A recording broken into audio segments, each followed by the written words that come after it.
nessa poesia. E aí, fazendo um paralelo da álgebra, a gente reconhece algumas coisas da álgebra, né?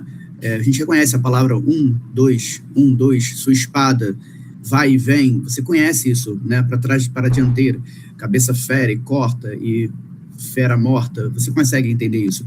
Mas tem coisas que estão juntas, né? Ou seja,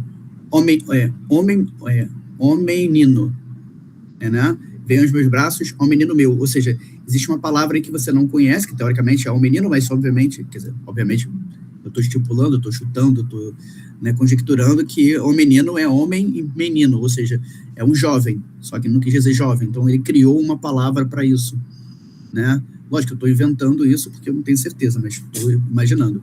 Então ele junta, né, e cria uma palavra nova, que é o que a gente faz na álgebra, né? Na álgebra a gente cria uma palavra que está ali, está naquele limbo ali entre eu sei e eu não sei. E ao mesmo tempo a gente tem palavras completamente diferentes que a gente não faz a menor ideia, né? Como Jaguadarte, por exemplo, né? Babassurra, né? Que é um monstro, enfim, pode ser um monstro, enfim. Acho que é um pouco disso, sabe? Acho que a gente está nesse processo, esse texto eu interpreto nesse momento, nessa passagem, que é uma passagem do conhecido para algo que é completamente desconhecido, que são os anéis. Desconhecidos entre aspas, né? Tá. Alguém mais quer falar? Eu vi que comentaram também que parece ser meio desconhecido, como difícil de entender como a álgebra e tal. Mas a ideia é essa mesmo, galera. A gente está entrando num mundo novo e eu acho que a gente tem que tentar se colocar como os nossos alunos também se colocam, assim, né? Que é um lugar meio desconfortável, um lugar meio ainda que está se inventando. E aí, eu queria falar um pouquinho agora sobre álgebra mesmo, assim. Tem o que está escrito no livro, a gente vai... Hoje, como a gente está online, eu acho que a gente pode tentar ler o livro juntos, assim, ou fazer uma dinâmica mais de leitura do livro e tal. Mas eu queria falar sobre coisas que não estão no livro. Toda aula eu faço isso.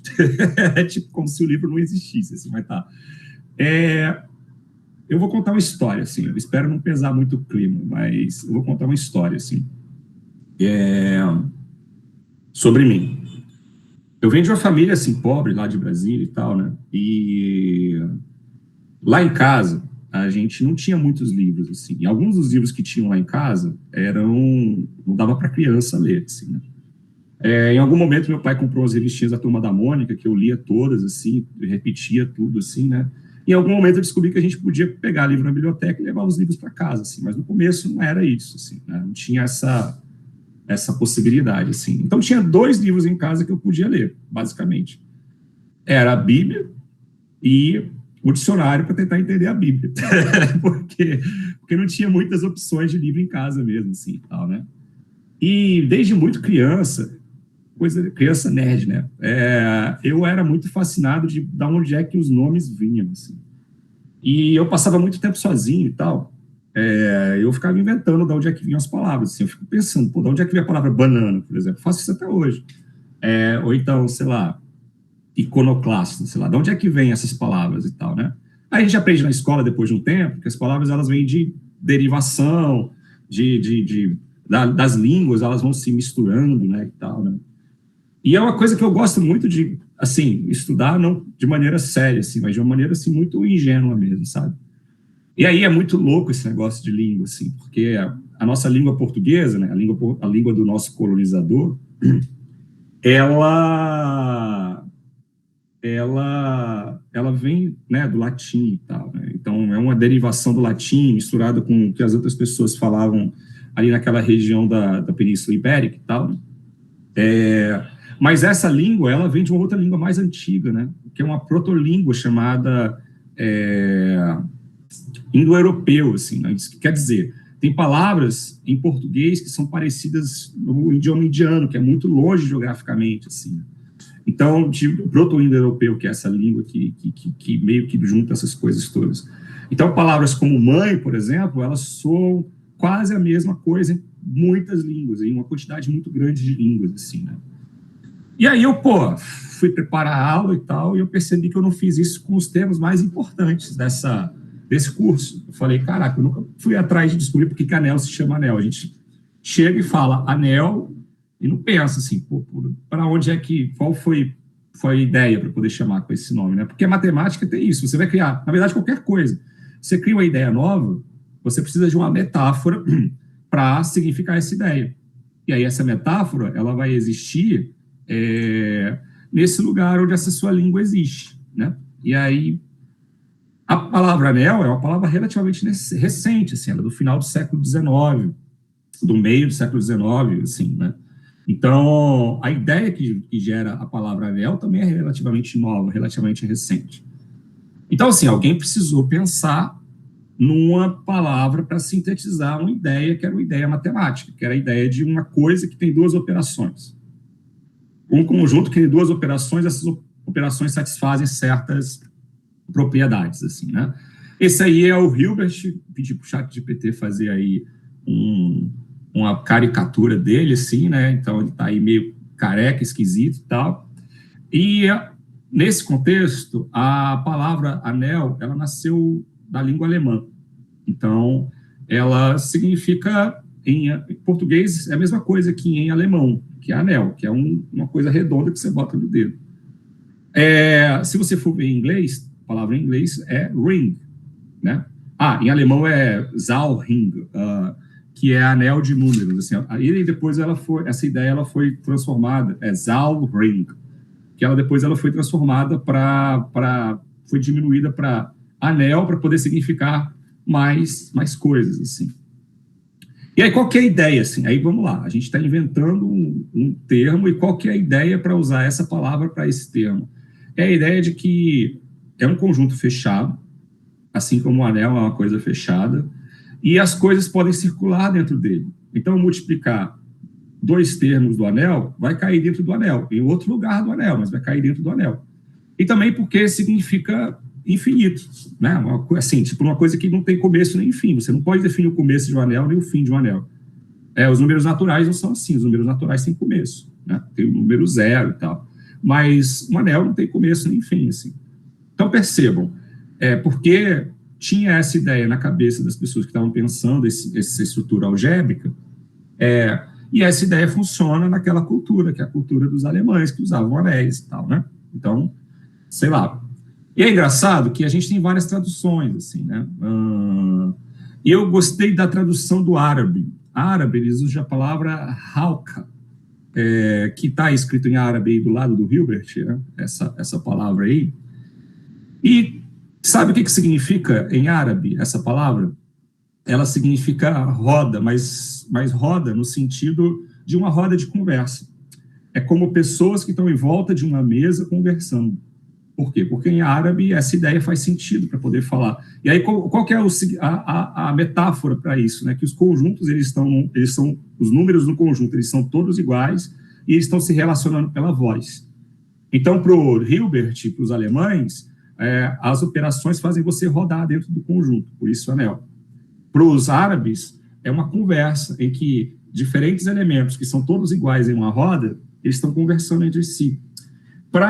No japonês, eu esqueci de anotar a tradução, a palavra anel em japonês, assim, mas tem a ver com adereços que eles usam na língua japonesa, assim, para poder adereçar as coisas, né? Então, tipo, tem a ver com a estrutura que pode ser lida como um círculo, mas também pode ser lida como espiral, beleza? Então, é isso, cada língua usa as metáforas que são disponíveis para aquela língua, e a gente não pode esquecer isso. Então, quando a gente vai traduzir o Jaguar d'Arte, né, a gente também não pode esquecer isso, que a gente vai para português e a gente vai usar as metáforas da língua portuguesa e tal, né? A língua do colonizador. Mas já a gente fala um pouquinho sobre isso. Aí a gente tem outra palavra que é muito, muito, muito importante no nosso curso, que é corpo. A gente vai falar sobre isso hoje, mas corpo é um anel em que todos os elementos multiplicativos, eles têm inverso, tirando o zero. Inverso multiplicativo. Então, por exemplo, os inteiros, eles não são corpo, mas os racionais, eles são um corpo, porque qualquer número racional, você tem um inverso multiplicativo. O inverso de 2 é meio. O inverso de, 5/6 é 6/5, e assim sucessivamente, beleza? Então, corpo vem da palavra alemã, que é corpus, Koper, mas em inglês a palavra é diferente. A palavra em inglês para corpo, que a gente fala em português corpo, é field. E field em inglês significa campo, né? Então, campo, como campo, né, essa imagem do lado direito aí, como você andar num campo aberto. E para o alemão, corpo, a ideia de corpo dessa estrutura é uma coisa que é fechada em si mesmo. Então, olha só, você tem uma ideia matemática, que é a ideia matemática que você quer falar. E você tem duas metáforas que, em duas línguas europeias, elas significam duas coisas muito diferentes entre si. Então, para um alemão, o que é um corpo? Por que a metáfora é corpo, né? É porque é uma coisa que ela existe em sua totalidade, ela acaba dentro dela, ela é fechada. É um corpo como uma coisa fechada, assim, como se fosse uma roda fechada, um corpo como uma estrutura fechada, que se encerra em si mesma. Tudo acaba caindo dentro desse corpo, beleza? Agora, para a língua inglesa, a metáfora de corpo, que é field, nesse lugar você pode andar em todas as direções livremente. Então, para o alemão, o corpo é uma coisa fechada. Para o inglês, o corpo é uma coisa aberta, uma coisa que você pode se espalhar, que você pode andar para todas as direções sem parar, sem obstáculo, né? Então, para o alemão, o corpo é uma coisa mais fechada. Para o inglês, o corpo é uma coisa mais livre. Mas são metáforas. Isso que eu quero dizer. Desde o começo do curso, eu digo que a matemática ela não é isenta de metáforas. Todas as palavras que a gente usa na matemática, elas vêm de um lugar. E é um lugar que é um lugar metafórico mesmo, assim, né? E a gente precisa lembrar dessas coisas, porque são essas metáforas que a gente usa para poder fazer a língua funcionar. Tranquilo? Todo mundo entendeu? Então, a gente vai falar sobre essas coisas hoje, mas eu queria falar dessas coisas de uma maneira bonita, de uma maneira poética, de uma maneira ingênua, antes da gente falar de uma maneira algébrica, matemática e estrutural sobre elas. E isso acontece com todas as palavras, assim. É difícil traduzir certas coisas, porque tem coisas que são só da nossa experiência enquanto grupo social mesmo, assim, né? Sei lá, imagina você mora no exterior. Eu posso falar sobre mim, assim, né? Mas assim, imagina que você mora no exterior, sei lá, você ficou 20 anos longe de casa, e aí você volta para casa e você come um pão de queijo. Então, como é que você vai falar para as pessoas no país que você mora o que é sentir um pão de queijo quentinho na sua boca? Você vai ter que usar metáforas que são metáforas daquela língua, entendeu? Eu sinto isso com piqui, por exemplo, que aqui no Rio de Janeiro não tem. Então, a ideia de traduzir, ela é uma ideia que depende muito do seu contexto e tal. E eu acho que o trabalho do professor, eu falei na primeira aula que eu acho que o trabalho do professor ele tem muito a ver com curadoria, de você imagina a matemática como lugar artístico e o professor, a professora, né, a pessoa que está dando aula de matemática, trabalha como alguém que está querendo apresentar esse mundo artístico e ele precisa de algumas traduções e tal. Mas eu acho que também tem uma outra coisa, que é essa coisa de tradução mesmo, assim, de você tentar fazer com que as ideias que funcionam na sua cabeça, já que elas já estão reificadas, né, pensando lá no que a Ana Sfard fala e tal, elas já estão ali dentro da tua cabeça, você precisa de alguma maneira traduzir esses mundos para outros lugares. E a gente faz isso na educação básica o tempo inteiro. A gente pega uma ideia, que é uma ideia que a gente conhece lá no nosso curso de álgebra, no nosso curso de análise, a gente entende essa ideia no curso de álgebra, no curso de análise, mas quando a gente vai ensinar na educação básica, a gente usa uma metáfora que vai funcionar naquele contexto. E essa metaforização, esse processo de criar uma metáfora que funciona dentro daquele mundo, dentro daquele universo, dentro daquele contexto, é fundamental para a gente conseguir criar os processos pedagógicos e tal, né?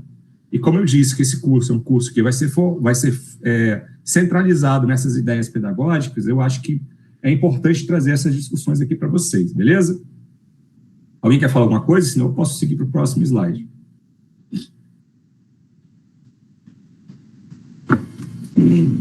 Não? Então tá. Vamos lá. A última palavra que eu queria trazer hoje é grupo. Grupo tem a pessoa que inventou a palavra mesmo, que foi o Évariste Galois. Eu falei na primeira aula que nosso objetivo é chegar na teoria de Galois. Não sei se a gente vai conseguir chegar lá, mas a gente vai tentar muito avançar devagarzinho até chegar na teoria de Galois. E para Galois, ele estava pensando, para resolver o problema dele, que era achar lá as raízes bonitinhas daquele negócio, ele estava pensando em grupo como grupos geométricos, assim, e você conseguindo usar operações dentro desse grupo, você conseguir fazer simetrias e você fazer uma coisa virar a outra e tal. Essa imagem não ficou muito legal, não, ficou uma porcaria, mas a gente vai ter uma oportunidade de pensar isso melhor depois. E é interessante porque a palavra grupo ela é muito mais estável nas diversas línguas do que a palavra corpo e a palavra anel, assim, né? É basicamente grupo como grupo de pessoas mesmo, um grupo de relações, de coisas que se relacionam e tal, né? Então, essas são 3 palavras que são fundamentais no nosso curso: anéis, grupos e corpos. A gente vai falar de anéis e corpos hoje, e a gente vai falar de grupos daqui umas 5 semanas. Tudo bem? Beleza? E aí a gente vai falar um pouquinho de Galois também, mas de um jeito muito menos, sei lá... Bom, tem a história do Galois, assim, que ele morreu no duelo, né, e todo mundo conta essa história de cartas de amor e tal. E eu, quando for falar sobre o Galois, vou contar a história dele de um jeito muito menos romântico, muito mais politizado, que eu acho que tem muito mais a ver com a figura histórica do Galois do que o que os nossos professores de matemática efetivamente falam dele. Acabou que o negócio veio errado. Mas, assim, eu queria, antes de continuar, eu queria cometer uma indelicadeza. Até agora, eu tenho lido poemas de pessoas de poetas, assim, né, de pessoas que eu admiro muito, assim. Mas hoje eu vou fazer uma exceção, e vai ser a única vez que eu vou fazer isso. Vai ter muito a ver com esse tema da aula de hoje. Eu não vou ler um poema de um poeta, de uma pessoa que eu conheço, assim. Eu vou ler um poema meu. Esse daqui é meu livro, Laranjeiras, Crasa, Claustro, Cataclismo. E eu vou ler esse poema e depois eu vou explicar por que esse poema vai ser para a aula de hoje, tá? Então, mas antes eu queria falar sobre o processo de escrever esse livro, que talvez ajude também a entender esse poema, assim, né? Porque a gente precisa de contexto às vezes e tal.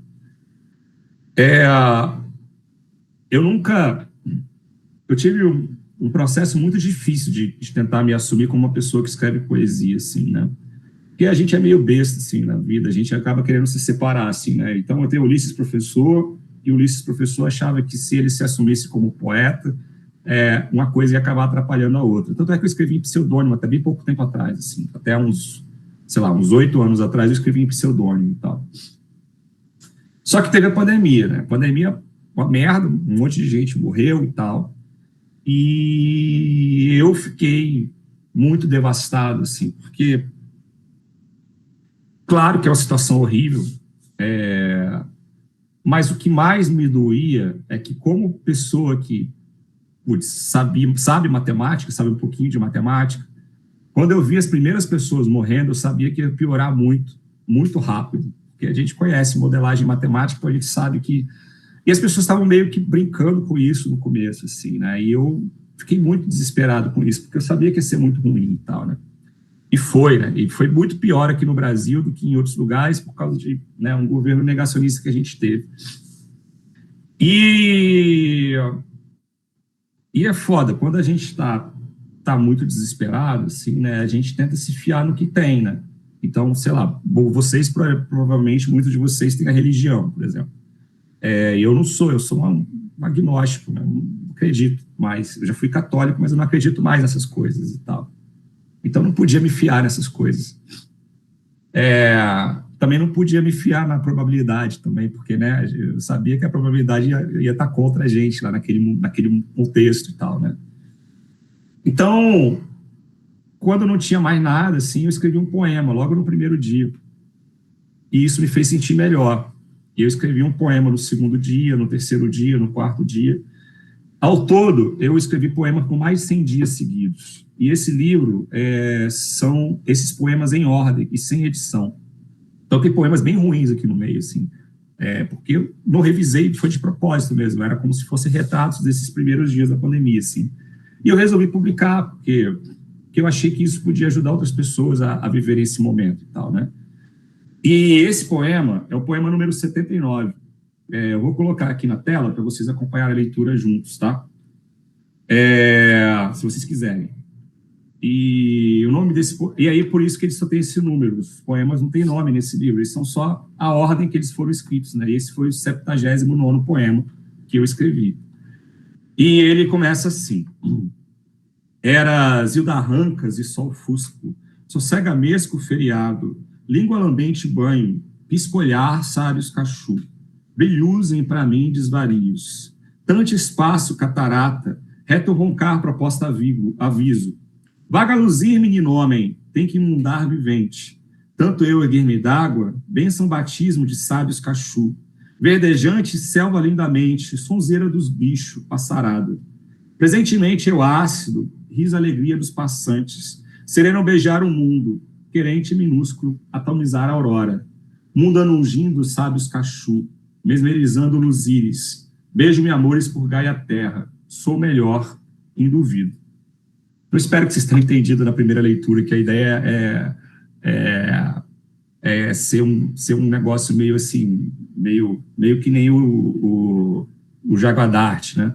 E foi inspirado no Jaguadarte também, eu estava lendo essas coisas nessa época. Mas, assim, o contexto que não está é que eu estava fechado em casa há muitos dias, né? 79 dias, assim, fechado em casa. E aí eu lembrei num dia que eu estava na cachoeira, foi um dos dias mais felizes da minha vida, assim. E eu resolvi falar sobre isso, porque quando está tudo dando errado e você não tem muita esperança, eu acho que você escolher ser feliz e lembrar da felicidade é a melhor resistência que você pode fazer e tal. Então, é isso. Um dia na cachoeira. Tem mais detalhes, mas não posso falar no vídeo gravando não, tá? Então, é isso, pessoal. Eu espero que vocês gostem da aula de hoje. Vai ser uma aula bem difícil, porque a gente está começando a entrar nesses detalhes aí dessa álgebra simbólica e tal, dessa álgebra estrutural, mas eu achei que era necessário a gente começar de um jeito diferente hoje, assim, não começar indo direto assim para as coisas, tentando entender por que as coisas são como as coisas são. Beleza? Alguém quer fazer algum comentário e tal? Senão a gente continua.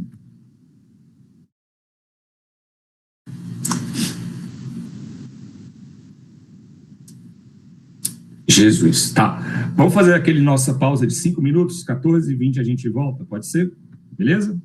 Eu quero ver também se o vídeo funcionou, se está gravando direitinho, tá bom? Valeu! 2h20 certinho a gente volta.